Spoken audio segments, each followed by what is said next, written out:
Today we will present BinaryShield, cross-service threat intelligence in LLM services. A little bit about ourselves. I am Waris Gill, and today we will be presenting BinaryShield, and my colleague is Natalie Isak. She is a software engineering at Microsoft. So let's jump to the problem. So many organizations has multiple services, such as, for instance, in case of Microsoft, we have Azure AI Foundry, GitHub Copilot, and M360 Copilot. And these services operate in a siloed way. For instance, there is no information signal from one service to another service. So, and this makes the threat intelligence between one service to another service a very complicated problem. And the problem is that the data between these services cannot be shared. So this is the key problem. And we need a cross-service boundary threat correlation that respects user privacy, because we cannot just share the raw prompt from one service to another service. And the system at the same time also need to be robust against minor perturbations, against such attacks like prompt injection attacks. And now, if an adversary finds one effective prompt injection attack, it can spray across all of the services of an organization. So let's discuss how we can solve this problem.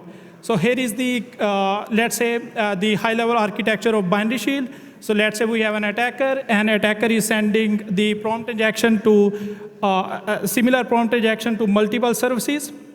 So for instance, in this case, we have service 1, service 2, service 3, and attacker is sending prompt P1, P2, P3 across all these services. And let's suppose the service 3 is able to detect this prompt, that this is a prompt injection attack. And and each prompt has two parts, basically, in terms of threat correlation.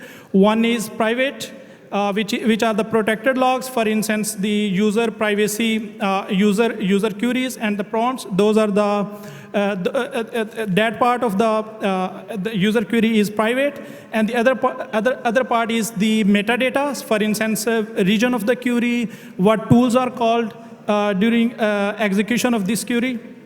So in the next step, what BinaryShield does, in the first step, we remove the personal identifiers. For instance, in the query, let's say if we have social security numbers or anything which is personally, which can identify a person, so we remove it. And in the second step, we generate the embeddings from this PI redacted text. In the third step, we do the quantization, which is basically we are taking the embeddings and we are converting into just 0-1 binary quantization. And in the final step, we add the differential privacy. By the differential privacy means we randomly flip bits from this from the quantized embeddings to add noise. And in the final, and then we attach the system metadata, such as the how long this query takes to execute, the region of the query. So those are the parts in this fingerprint which are related to system metadata. And finally, we announce it to the service 1 and service 2. Remember that the attack was detected in P3. So in this way, the BinaryShield is able to correlate threat from one service to another service in a privacy-preserving way. Next, a quick evaluation of the results. So on the x-axis, we have the BinaryShield privacy budget, and on the y-axis, we have the accuracy, which is the threat correlation accuracy. And as we can, and the idea over here is that as we decrease the privacy budget, we add more noise, and the detection accuracy goes to 0. For instance, at roughly around 0.5, we have a 0% accuracy, which is due to because we flipped almost all the bits in the quantized embeddings, and as we increase the privacy budget, we are adding less noise, and we can see that the BinaryShield fingerprints are achieving the accuracy closer to the dense embeddings. And and here is another benefit of using the BinaryShield, that it's significant faster as compared to just using the floating point embeddings. And on the x-axis over here, we have the corp size, the dataset size, and the y-axis we have the search time. And as we can see, the dataset size is increasing. The search, the dense embedding has a significant overhead for threat correlation, and at the same time, the BinaryShield is 36x faster in terms of threat correlation. And so the key takeaway is that BinaryShield provides semantics, speed, privacy. And now I will hand over to my colleague Natalie. She will walk through all the steps in detail in her demo. Thank you. Awesome. Thanks, Waris. So before I dive straight into the code, just to kind of summarize what Waris went through, we really need the ability to correlate related prompt injections through unrelated products or services without revealing any customer content. So that's kind of the goal. Waris kind of walked through like the what, so what it is. And in this next part, when it loads, I'll give it a second. I'm going to walk through a demo of how you actually implement these, some of the trade-offs and choices you make when implementing this, and then also using these fingerprints, how you might apply that to your product suite.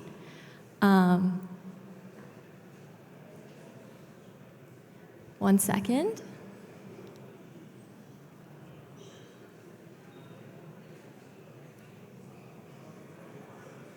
Why this is. Okay, great. So like I mentioned, in Act 1, we're going to actually build the fingerprint. So the 4-step sequence that Waris described, and we're going to go step by step what this means. So the first step is to remove all personally identifiable information from the prompt. So in this example here, we have my name is John Smith. We strip that name away and we replace it with kind of a holder. We do that for all things like social security numbers, emails, et cetera, and we just redact all of that information. So that's the first step of the pipeline. We, just to kind of call this out, in our implementation, we use an open source library called Presido, but there are many different ways to do this. The next step is we translate these strings, these words, into embeddings, so vectors that capture the semantic meaning in long lists of numbers. So we take this redacted prompt, we feed it into an embedding model. We used text embedding 3 large from OpenAI, but to reduce costs, there are many different implementations of this. And in the output, we get long lists of floating point numbers. The next step, the third step, is to quantize it. So what we're doing here is we're compressing this long list of long floating point numbers into just zeros and ones. So we're reducing the amount of memory it takes up, which leads to efficiency gains. And it also makes the pipeline more one-way. So we're intentionally losing information that's kind of encapsulated by these long floating point numbers to make it more difficult for an adversary to reverse engineer this pipeline and ultimately gain any private information from the users. And then the last step is adding differential privacy and essentially injecting noise into this list of integers. So what this means, it's controlled by this value called epsilon. And when epsilon is large, the bits don't change. So that means that there's very little privacy, but high utility. And then the inverse is also true. When epsilon is small, the bits are more random. So there's a lot of privacy, but very little utility. And just to double click here, epsilon should be kind of a function of your organization. We don't particularly make a recommendation of what epsilon should be, but rather it should be kind of contingent on your own use case, how compliant the data is that you're working with, and kind of a close collaboration with your legal teams to understand what level of privacy you need to attain before you can look at these fingerprints and share them in a safe manner. And then all I'm doing here is stringing together those 4 steps. So we're creating the fingerprint. I'm just going to go a little faster. And then just to make it super concrete, I've created a list of 4 prompts. So we have 3 kind of variations of the canonical ignore all system instruction prompt, which we call like a prompt injection. It could potentially override the intended behavior of your system. And then 1 benign prompt. So what is the weather in Seattle? It's not something that we would assume to be malicious and is very different from those 3 prompts. So I'm going to kind of show a matrix here. And what I'm trying to demonstrate here is that prompts that are similar are ultimately more similar fingerprints. So if this system is to work, we want to be able to correlate related prompts that are very, very similar, i.e. Capture maybe like a spray attack of related prompt injections. And we don't want to catch like benign prompts or things that are very dissimilar. So to walk through this diagram, the original variant 1 and variant 2 were all of those related prompts of ignore all system instructions. And you can see that we call it Hamming distance, like the distance between these fingerprints is much lower. So it's like a lighter color. Whereas the difference between the benign prompts and the original variant 1, variant 2, this lower row and this the column to the right-hand side, they have much higher distances. So the fingerprints are farther away, so it's easier to understand that they're different. So that's the how, like that's how you might create a fingerprint. And the last kind of step that I want to walk through is what it actually means to integrate this into your product suite. So to just give like a brief overview first, for any sort of company or organization that has more than 1 product, it's very likely that your safety stack is going to start to diverge. So ultimately, it would be great if, as security and safety practitioners, all of the products had all of the best practices and all look the same. But unfortunately, given like dev velocity and different customer requirements, different regulatory requirements, different regions you're deploying in, it's very likely that as an organization, you're going to end up with a very messy situation very quickly, where you have many products with different safety stacks. And if an attack is caught by 1 product, it might not be caught by all products. So this is kind of what we're trying to solve here. We implement a couple things. One is a registry, which Waris kind of talked about. And the key thing here is that we publish fingerprints. So if we identify an attack, we're going to fingerprint it, and we're going to broadcast it to all of the services, so all services will now be able to catch that same attack. So if an adversary has 1 prompt injection that's very effective, or small perturbations that are very effective of that 1 prompt injection, and it sprays it against your entire suite, with this registry, you should be able to effectively publish.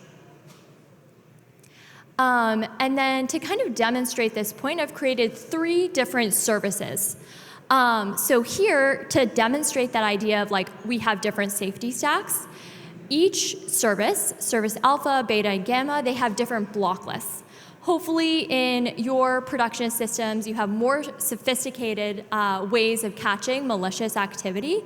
But to kind of like make it very succinct, we have 3 different block lists for 3 different services, and they catch different things. So the first service, alpha, is able to catch the pattern, ignore all previous instructions, but service gamma is not able to. And to tie this all together, I'm just going to open up just like some print statements.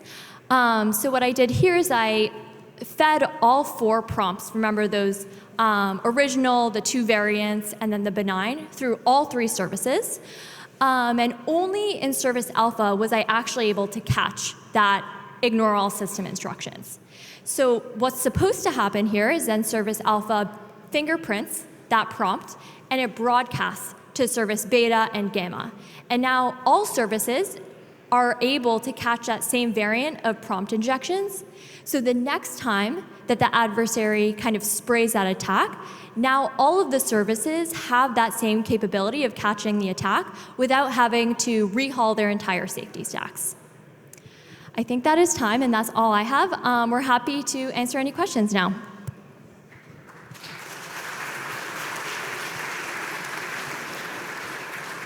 I have a Slack question about whether the components of this are going to be open sourced, so we'll start there.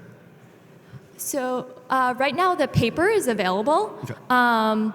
It didn't take me too long to make the notebook with Claude Code, so I would start there, but we can definitely look into open sourcing this. Cool.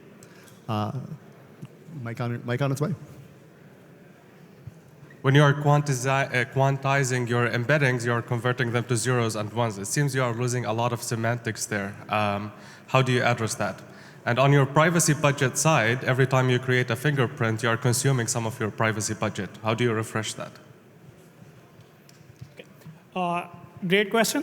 So first, to answer your question, so this is definitely we are losing semantics.